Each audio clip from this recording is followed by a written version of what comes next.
أعوذ بالله من الشيطان الرجيم بسم الله.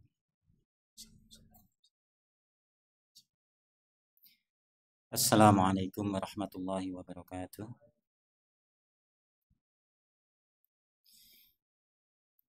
Alhamdulillah hamdan katsiran thayyiban mubarakan fih kama yuhibbu rabbuna wa yardah. Wa asyhadu an la ilaha illallah wahdahu la syarika lah wa asyhadu anna Muhammadan abduhu wa rasuluh sallallahu alaihi wasallam.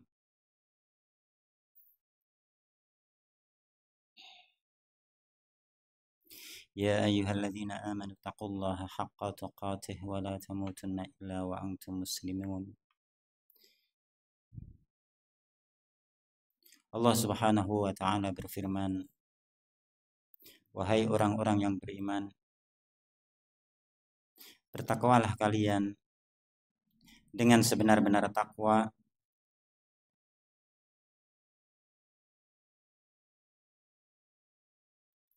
wala tamutunna illa wa antum muslimun, dan jangan sampai kalian mati kecuali kalian dalam keadaan Islam.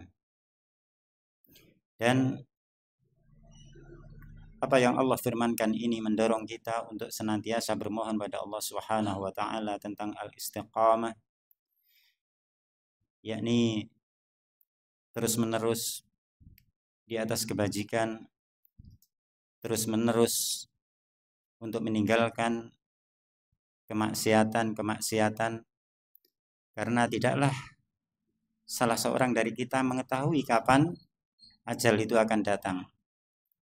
Dan kalau kita mengingat banyaknya sebagian kawan-kawan dekat kita yang telah mendahului kita, baik dari kalangan yang masih muda atau yang sudah tua, dan sebagiannya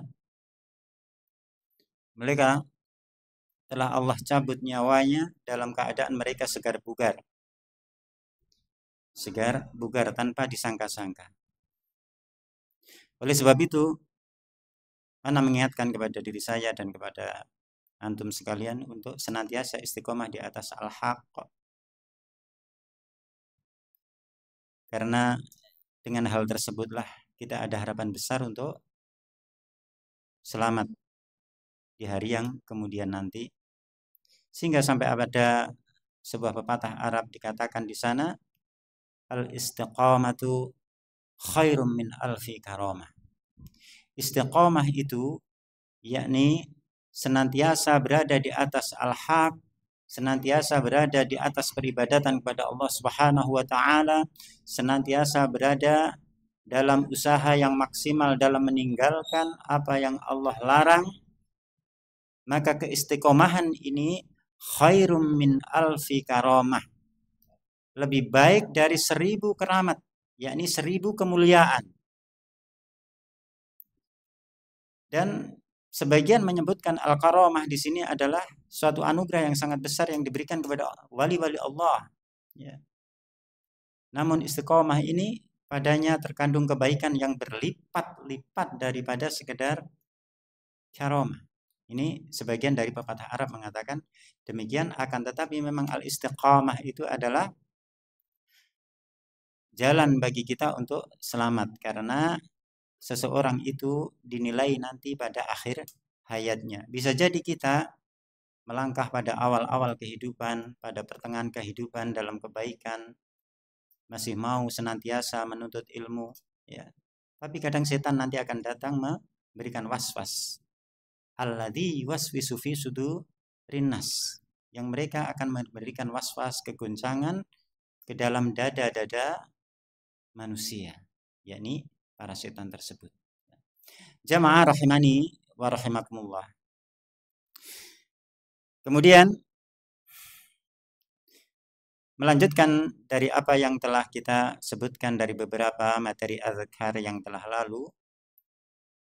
Pada pertemuan yang lalu kita telah mulai masuk pada zikir, az-zikru 'inda khuruj minal bait, zikir atau berdoa atau wirid ketika keluar dari rumah.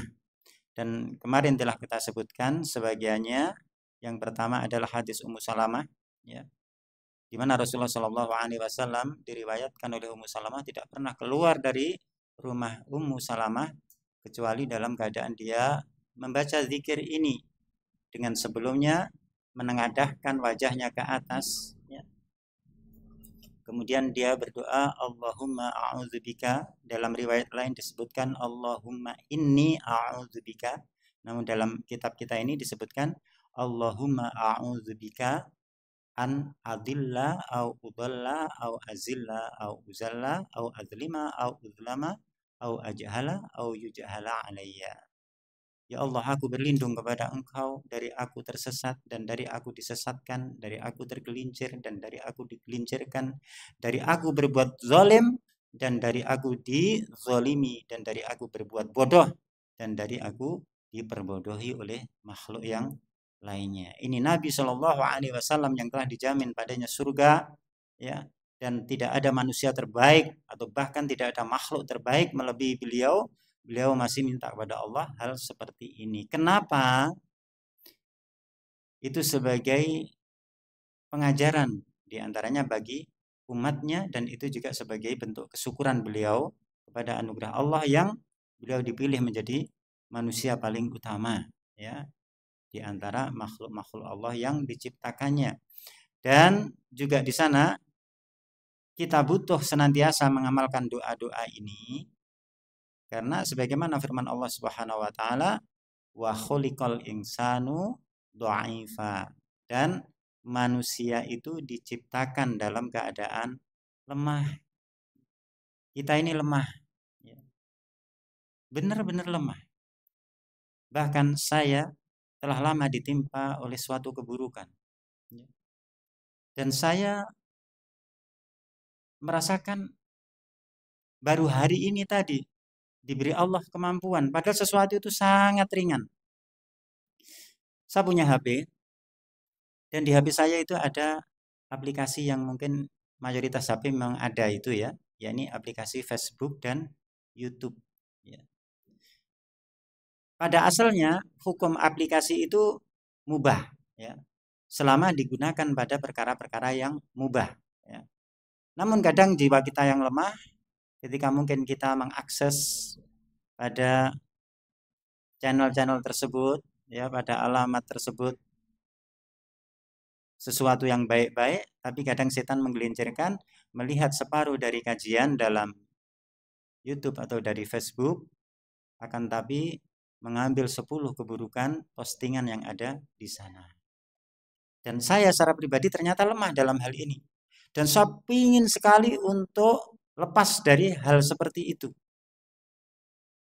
Sampai saya senantiasa berdoa dengan doa yang masyhur yang antum semua mungkin sudah menghafalnya, yakni Allahumma arinil haqqa haqqa warzuqni ittiba'ah wa arinil batila batila warzuqni ijtinabah. Ya Allah, tunjukkanlah, nampakkanlah kepadaku yang hak itu hak, dan berilah hambamu ini rizki, kekuatan untuk bisa menjalankan al-haq ini, ya Allah. Dan tunjukkanlah atau perlihatkan kepada saya yang batil itu batil, dan berilah hambamu ini rizki sehingga mampu untuk meninggalkan kebatilan tersebut. Akan tetapi Allah nggak ingkari janji sebenarnya. Ud'uni astajib lakum, kata Allah. Berdoalah kepadaku, mesti aku kabulkan doamu. Untuk apa? Mesti aku kabulkan doamu. Itu janji Allah. Innallaha la yukhliful mi'ad. Allah nggak pernah ingkari janji. Tapi kenapa Allah nggak ngabulkan? Telusur punya telusur, ternyata bukan Allah ngingkari janjinya, tapi kita telah melanggar sesuatu yang menyebabkan doa itu dikabulkan, ya. Ibaratnya kita menginginkan makan bakso, tapi kita masuk ke warung yang jualan es doger. Nalar yang sehat ini kelucuan, ya. Saya minta supaya yang hak itu dinampakkan kepada saya, dan saya minta supaya diberi kekuatan untuk menjalankannya.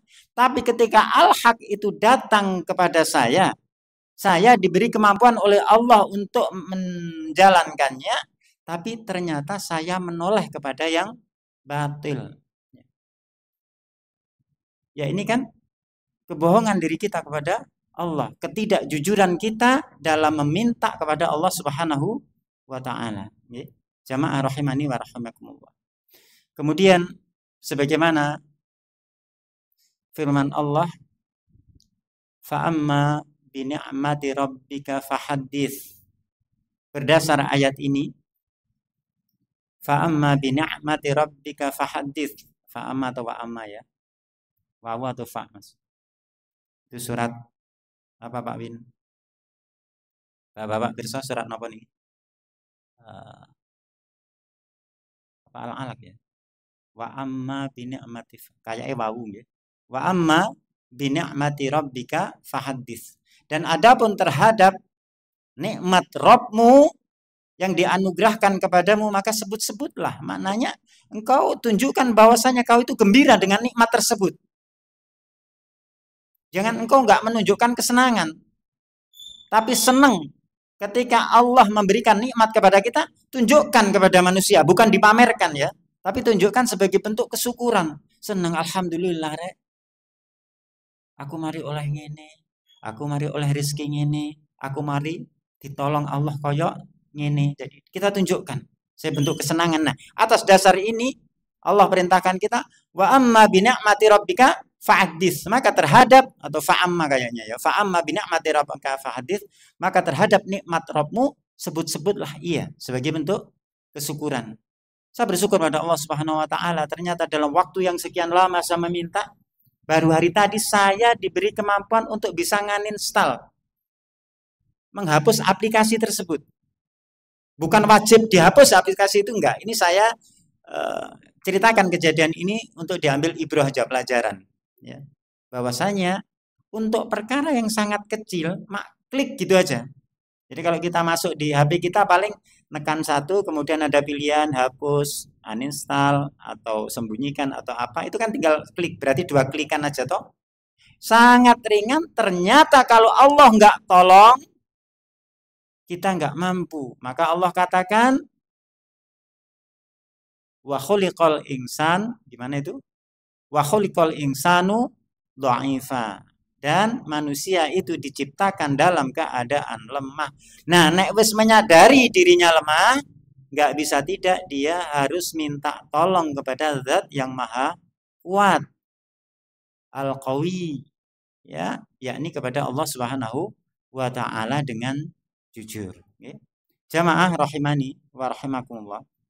Kemudian pada hadis keluar rumah, selain dari yang kita sebutkan tadi, kemarin sudah kita bacakan tambahannya, dan yang paling masyhur, yang banyak dihafal adalah an Anas bin Malik radhiyallahu anhu qala Rasulullah sallallahu alaihi wasallam, man qala yakni idza kharaja min baitih bismillah tawakkaltu 'ala Allah la haula wala quwwata illa billah yuqalu lahu kufita wa wuqita wa tanaha anhu syaitan.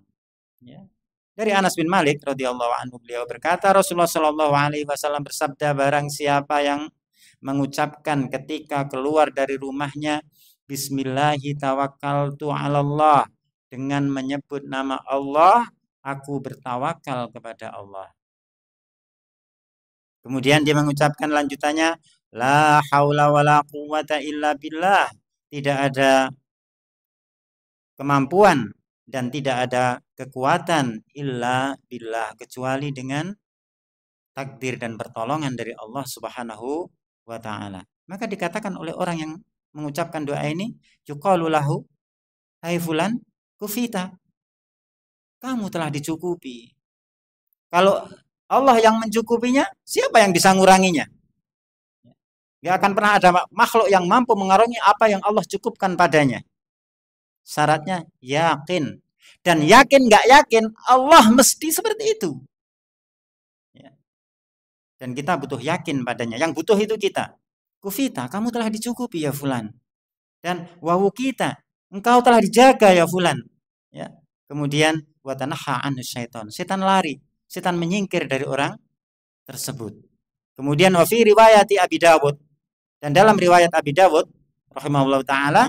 Di sana beliau menyebutkan riwayat lain, Rasulullah mengatakan fatatanahhalahu syayatin. Maka setan-setan itu, gak setan siji nggih. Berbagai setan itu tatanahhalahu, ya, menyingkir dari orang yang mengucapkan doa tersebut, ya. Fayaqulu lahu syaitan akhar, maka setan yang lain, ya, mengatakan kepada setan yang lainnya, kaifalaka, bagaimana kamu? Apa yang bisa kau lakukan? Wahai kawan sesama setan, ya. Apa? Birajulin qad hudiya wa kufiya wa wuqiya. Hai setan yang lain, wahai kawan-kawan sesama setan, apa yang bisa kau lakukan pada laki-laki yang sudah mengucapkan doa ini dalam keadaan dia sudah diberi hidayah, dia sudah diberi kecukupan, dan dia sudah diberi penjagaan oleh Allah Subhanahu wa taala. Nyerah setan itu. Ya. Lari menyingkir karena dia nggak bisa berbuat apa-apa, udah KO dia. Dan sungguh mengenaskan ketika kita diberi senjata sedemikian ampuh, nggak kita gunakan untuk melawan setan yang hakikatnya lemah tersebut. Ya. Tinggal moco apa sih abote rek. Apa sih sulitnya kita mengucapkan Bismillahi tawakkaltu 'alallah la haula wala quwwata illa billah. Ya. Hadis ini hasan dengan syahid-syahidnya. Kemudian pada bacaan keluar rumah itu kenapa sih kok begitu luar biasa? Ya. Jaminan Allah terhadap orang yang mengucapkannya, coba kita renungi. Ternyata memang sangat besar kandungan pada makna lafaz-lafaz dari doa tersebut yang sangat ringkas. Dikatakan di sana Bismillahi, dengan menyebut nama Allah, bimakna asta'inu billah, aku minta pertolongan kepada Allah. Nyuwun, ya. Jiwa ini minta pertolongan kepada Allah karena menyadari bahwasanya dirinya itu lemah. Sehingga orang yang benar-benar butuh kepada Allah, ya Allah beri. Karena dia yang butuh, ibaratnya kula jenengan seorang anak njaluk nang bapake wae. Tapi ini makhluk nggih. Minta kepada bapaknya, "Pak, saya butuh ini." Melas njaluke. Dan menunjukkan akan kelemahannya, kebutuhannya yang sangat kepada bapaknya. Bapak sebagai makhluk saja itu ra tega ndelok anake kaya ngono. Nggih. Enggak tega, melas. Kadang enggak ono iku diono-ono nih. Sampai kadang utang nyilih nang koncone. Karena melihat anaknya itu butuh beneran. Anaknya memang menunjukkan gak mampu. Bila anaknya njaluk selengean, ya, minta kepada bapaknya dengan selengean, ngesleng, ya. Pak minta ini dong, masa gak dikasih bapak? Ya, dia menunjukkan kecongkaan. Koyo-koyo kuat neng njaluk, akan tapi dia minta. Ya gimana bapak mau ngasih? Ya. Apalagi terhadap Allah Subhanahu wa taala, zat yang sangat mulia. Tunjukkan ketika kita mengucapkannya dalam kesadaran Bismillahi, dengan meminta tolong, dengan menyebut asma Allah, ya. Tawakkaltu 'alallah. Aku bertawakal kepada Allah Subhanahu wa taala. Ya. Aku bertawakal kepada Allah Subhanahu wa taala. Tawakal, faham enggak kita? Ya. Maka disinilah butuh kita dalam setiap amalan ibadah kita ini difahami, disadari benar. Dia sedang melakukan apa, ya. Bukan cuma sebagai rutinitas belaka. At-tawakal dikatakan oleh sebagian ulama, di antara definisi at-tawakal, makna at-tawakal fil istilah sidqul i'timadi 'ala Allah wa tafwidi al-amri ilai. Ya. Tawakal itu adalah sidqul i'timad 'ala Allah. Jujurnya hati, jujurnya seseorang dalam menyandarkan kepada Allah Subhanahu wa taala. Jujur ini tawakal. Benar-benar dia jujur dalam bersandar kepada Allah Subhanahu wa taala, butuh tenan. dan jujur. Nah, wong jujur kan memang butuhnya tenanan, nggak ngapusi. Nah, namanya jujur itu zahiron wa batinan. Karena ini untuk orang mukmin doa ini ya. Bukan untuk orang-orang munafik yang lisannya mengucapkan keislaman, hatinya membenci syariat Islam. Apalah arti sebuah identitas ya, ibaratnya KTP. KTP ini Islam. Ning atine sangat benci ketika disodorkan syariat Islam. Nah, munafik niku zahire muslim, atine kafir. Nah, nek benci syariat Islam tentu bukan orang Islam. Nah, tawakal itu sidq, jujur, sidqul i'timadi 'ala Allah. Jujur betul dirinya dalam bersandar kepada Allah Subhanahu wa taala. Ya. Enggak ragu-ragu. Ya. Thiqah billah, percaya banget nang Allah itu. Bahwasanya Allah itu Rabbnya, Allah itu ilahnya. Dan di antara makna lanjutannya adalah watafwidil amri ilaihi, dan menserahkan urusan dia kepada Allah Subhanahu wa taala. Jujur nggone sandar maring Allah, yo jujur nggone pasrah nyerahke perkara yang dia hajah padanya kepada Allah Subhanahu wa taala. Betul-betul dipasrahke. Ibaratnya wong tua yang mungkin suatu saat mantu anak wedok ya. Kalau dia memang benar-benar menikahkan kepada laki-laki yang dia pandang soleh, dia lepaskan anak perempuannya ini dengan ringan, dengan mudah, aman, tentrem. Makanya di sana biasanya wong tua itu nyerani, tak nikah nih anakku maring seliramu kelawan mahar ikilan iki. Nah, ini benar-benar diserahkan. Bahkan tubuhnya dia serahkan, tubuh anaknya dia serahkan sepenuhnya kepada menantunya. Apalagi urusan kita kepada Allah Subhanahu wa taala. Nenek ngaku tawakal, dia pasrai kepada Allah itu belum maksimal, ya. Nggak jujur dalam bersandar kepadanya, masih ragu-ragu, ya gimana? Dia disebut orang yang bertawakal. Nah, ini tawakal. Maka kenapa doa ini meskipun ringkas tapi sangat besar faedahnya, karena tawakal tu Allah. Aku betul-betul bersandar kepada Allah dengan jujur sepenuhnya, juga aku serahkan segala urusanku ini kepada Allah Subhanahu wa taala, karena aku ini lemah. Aku nggak mampu untuk menghadapi ini semua, ya. Makanya di sana disebutkan dalam sebuah ayat yang saya catatkan di sini, dalam surat Fatir ayat 15 disebutkan Allah Subhanahu wa taala berfirman, "Ya ayyuhan nas, antumul fuqara'u ila Allah, wallahu huwal ghaniyyul hamid." Kata Allah Subhanahu wa taala, "Wahai manusia, antumul fuqara." Sing rumoso menungso niki nggih. Yang merasa menjadi manusia, Allah sudah vonis, wahai manusia, kalian itu fuqara, fakir. Wong sing butuh, fakir itu ya. Kalian itu adalah orang yang benar-benar butuh kepada Allah Subhanahu wa taala. Ini Allah yang vonis. Nah, kalau kata kita nggak merasa butuh, seakan-akan kita ingin menjadi bukan manusia.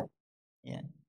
Padahal Allah pilih kita, jadikan kita sebagai manusia dengan sebaik-baik bentuk. Kata Allah, antumul fuqara'u ilallah. Kalian sangat butuh kepada Allah Subhanahu wa taala. Wallahu huwal ghaniyyul hamid. Adapun Allah huwal ghaniyyul hamid. Dia itu maha cukup, maha kaya, nggak butuh kepada makhluknya, tapi makhluknya yang fuqara, yang butuh kepada Allah. Wal ghaniyul hamid, dialah Allah yang al-ghani, yang maha kaya, bukan kaya tapi maha kaya, yang maha cukup dan mencukupi. Al-hamid, lagi maha terpuji. Karena apa? Al-ghani. Orang apa? Zat yang maha kaya, yang maha cukup, nggak butuh kepada yang lainnya. Tentu tentu zat ini paling layak mendapat pujian, Al-Hamid, ya, zat yang maha terpuji. Sehingga dari sini Allah sudah menjelaskan bahwasanya kita benar-benar butuh kepada Allah Subhanahu wa taala. Sehingga makna tawakkaltu 'ala Allah, aku betul-betul bersandar dan menyerahkan segala urusanku kepada Allah Subhanahu wa taala. Kemudian la haula wala quwwata illa billah. Tidak ada daya dan upaya serta kekuatan kecuali dengan Allah Subhanahu wa taala, yakni dengan pertolongan Allah Subhanahu wa taala. Tanpa pertolongan Allah kita nggak mampu. Ya. Bahkan ketika kita sebelum lahir kita hanya dari setetes air yang nggak bisa berbuat apa-apa. Hina kita ini. Dan ini benar-benar harus masuk ke dalam hati kita. Bukan sekedar konsep pengajian saja. Ya. Harus benar-benar kita tanamkan bahwasanya kita itu hina, lemah. Kita besar ini bukan usaha kita.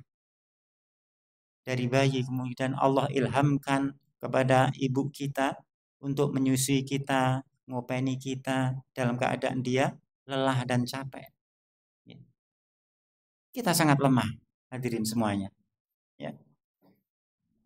Tanpa pertolongan Allah maka tidaklah kita mempunyai kekuatan apa-apa. Dan berkaitan dengan lafaz hauqalah, yakni la haula wala quwwata illa billah.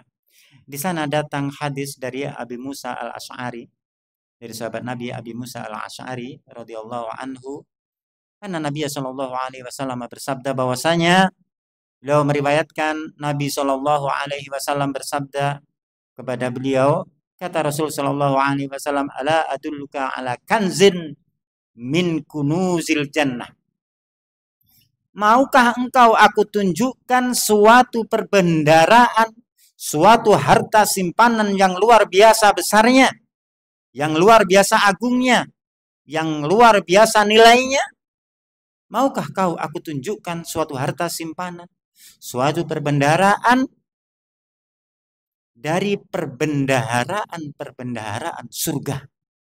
Masya Allah. Dalam riwayat lain disebutkan, bala ya Rasulullah, kata Abu Musa. Mengecekkan, iya, mau wahai Rasulullah. Rasulullah mau nunjukin perbendaharaan yang besar, sapa ora gelem. Masya Allah ini. Nah, mau wahai Rasulullah, maka Rasulullah mengatakan, la haula wala quwwata illa billah. La haula wala quwwata illa billah. Jadi lafaz hauqalah, zikir la haula wala quwwata illa billah ini dikatakan oleh Rasulullah, dia termasuk harta simpanan dari harta-harta simpanan surga. Maka barang siapa mengucapkan ini, dia benar-benar pasrah oleh Allah, diberi harta simpanan yang luar biasa. Di surga lagi disimpannya. Bukan di bank, yang kadang bank itu juga terbakar. Kadang ketika terjadi perang, apalagi di era akhir zaman ini, peperangan begitu terasa, pelan-pelan mulai terjadi. Ya. Dari negara A ke negara B, ya. Dari suku A ke suku B mulai ada peperangan. Bahkan kita sebagai masyarakat Indonesia mulai diadu. Mungkin kalau kita baca sejarah kita dulu zaman Belanda, kita diadu domba. Ya. Ternyata sekarang juga diadu domba. Bahkan kaum muslimin diadu domba. Ya. Ketika diajak bersatu di atas syariat, maka di sana dimunculkan sekelompok kaum muslimin dengan pemahaman lain supaya membenci syariat, sehingga diadu kaum muslimin, diadu sesama masyarakat Indonesia. Nah, ini bibit-bibit perperangan. Dan dengan canggihnya persenjataan, tentu terjadinya peperangan itu akan semakin dahsyat. Ya. Pengerusakannya akan semakin besar. Ya. Jadi dari sini kita butuh tabungan kula jenengan niku yang punya duit yang ditabung di bank. Itu enggak ada jaminan. Tapi ini Allah jaminkan kepada kita, diberi, dijanjikan perbendaharaan atau harta simpanan di surga dengan kalimat yang sangat ringan, yakni la haula wala quwata illa billah. Pantes naik ngono. Kalimat ini betul-betul mempunyai faedah yang sangat besar. Kufita wa wukita. kamu dicukupi dan kamu dijaga, serta setan menyingkir dari engkau. Ya. Dan di sana ada ayat yang ini menjadi pendorong bagi kita untuk betul-betul mengamalkan amalan ini di atas keyakinan. Kata Allah Subhanahu wa taala dalam sebagian ayat surat Al-Maidah ayat 23 disebutkan wa 'alallahi fatawakkalu in kuntum mu'minin. Ya. Dan kepada Allah maka bertawakallah. Jadi in kuntum mu'minin, jika engkau mukmin, jika engkau mengaku mukmin, jika engkau mendeklarasikan dirimu sebagai orang Islam, orang mukmin, orang beriman. Apa syaratnya? Fatawakkalu. Ya. Allah fatawakkalu in kuntum mu'minin. Nah, ketika keluar rumah kita baca doa ini benar-benar kita plong. Ya. Kita serahkan semuanya pada Allah di atas ketawakalan yang benar, ya, penyandaran yang benar. Maka pantes nek wongi duwe iktikad yang seperti ini bagusnya, yang seperti ini bersihnya, yang seperti ini murninya dan ketundukannya kepada Allah Subhanahu wa taala, maka dijanjikan dicukupi serta dijaga. Dan juga dalam riwayat yang bawahnya tadi adalah qad hudiya, dia telah diberi petunjuk. Subhanallah. Jamaah rahimani wa rahimakumullah. Hadis yang pendek ini ana nasihatkan untuk diamalkan. Sithik diamalke iku ngasilne perkara sing akeh. Daripada akeh ditumpuk malah menjadi beban. Malah menjadi beban dan tidak menghasilkan apa-apa. Maka yang sedikit ini mari kita amalkan. Bismillahirrahmanirrahim, tawakkaltu 'alallah la haula wala quwata illa billah. Dan kalau mau dengan faedah yang lebih besar diamalni yang satunya tadi, Allahumma a'udzubika an adilla au udalla au azilla au uzalla au adlima au uzlama au ajhala au yujhala alayya. Itu diamalkan. Dan sedikit waktu kita manfaatkan 5 menit ya. Karena setelahnya Asy-Syaikh menulis dalam kitab beliau ini tentang doa masuk rumah. Kalau tadi keluar rumah, akan tapi di sini saya hanya meriwayatkan hadis-hadis berkaitan dengan keutamaan-keutamaan dan zikir orang yang masuk rumah, karena di sana ada suatu hadis yang berbunyi ketika masuk rumah. Kalau tadi keluar rumah ya, di sana ada hadis yang berbunyi Bismillahi walajna wa bismillahi kharajna wa ala rabbina tawakkalna. Ya. Ada hadis yang berbunyi doa itu, namun doa itu yang rajih adalah hadisnya dhaif, sehingga Syekh tidak mencantumkan doa masuk rumah di dalam kitab kita ini. Meskipun di sana ada sebagian ulama yang mensahihkannya, akan tapi yang kita ambil dari sekian penjelasan dan tahrid hadisnya, pada doa tersebut adalah dhaif, hadisnya lemah ya. Bismillahi walajna wa bismillahi kharajna wa ala rabbina tawakkalna ya. Sehingga saya nggak mencantumkan ini, tapi saya mencantumkan hadis-hadis yang sahih berkaitan dengan masuk rumah. Jadi yang keluar rumah tadi dihafal dan diamalkan ya. Nah, sekarang saya bacakan sedikit hadis tentang masuk rumah. Ada 3 hadis, atau 5 hadis tapi pendek-pendek gitu. Saya baca aja. Bismillahirrahmanirrahim.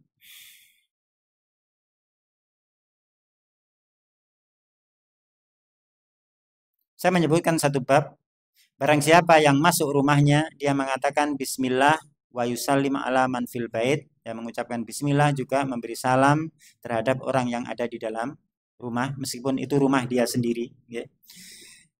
Kata beliau, an Jabir bin Abdullah, dari Jabir bin Abdullah radhiyallahu anhu, annahu sami'a Nabiy sallallahu alaihi wasallam yaqul, bahwasanya Jabir mendengar Nabi sallallahu alaihi wasallam bersabda, "Idza dakhala ar-rajulu baitah." Ketika seorang laki-laki masuk ke rumahnya, ke rumah dhewe ini, bahkan ke rumahnya sendiri ya. Ketika seorang laki-laki masuk ke rumahnya, Fadzakarallaha 'inda dukhulihi wa 'inda ta'amihi, dan dia berzikir mengingat Allah ketika masuk ke rumahnya dan ketika dia makan di rumah makan, ya, dia zikir baca bismillah, ya. Qala asyaiton, maka syaiton berkata ketika orang masuk rumahnya, rumah dia sendiri bahkan, dengan apa, berzikir mengingat Allah Subhanahu wa taala, maka setan mengatakan, la mabita lakum. Ngomong setan itu kepada teman-temannya, la mabita lakum wala asya. Enggak ada tempat menginap untuk kalian dan enggak ada makan malam untuk kalian. Setan itu juga memberikan pelajaran pada kita, setan itu juga butuh nginep. Setan itu juga butuh makan, ya. Ternyata ketika kita masuk rumah zikir kepada Allah dan kita ketika makan zikir kepada Allah, setan itu langsung nyesel. Duh rek, gak ono tempat nginep malam ini kita. Terbangkalai kita di luar. Gak ada makan malam kita malam ini. Gak bisa dia nimbrung, ya, gak bisa dia nimbrung. Wa idza takhala, dan apabila seorang laki-laki itu masuk rumahnya, falam yadhkurillaha 'inda dukhulihi, tapi dia tidak menyebut nama Allah, dia tidak berzikir kepada Allah ketika masuk rumahnya, ya. Qala syaiton, maka syaiton ngomong kepada teman-temannya, adraktumul mabit, engkau telah dapat penginapan malam ini. Nek sampai lali mlebu omah, berarti kalau kita masuk rumah kita lupa enggak zikir, sadarlah.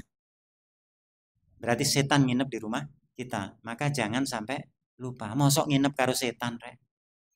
Nek nginep karo kanca lawas sik mending. Nek mantai nyar nginep karo bojone ya sik mending, nggih. Lah nginep kok karo setan, walanya zubillah. Maka wajib bagi kita untuk berzikir kita masuk rumah.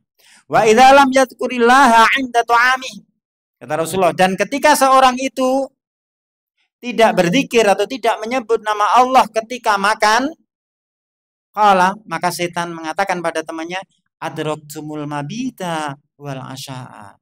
Hai kawan-kawan, malam ini engkau dapat penginapan dan engkau dapat makan malam.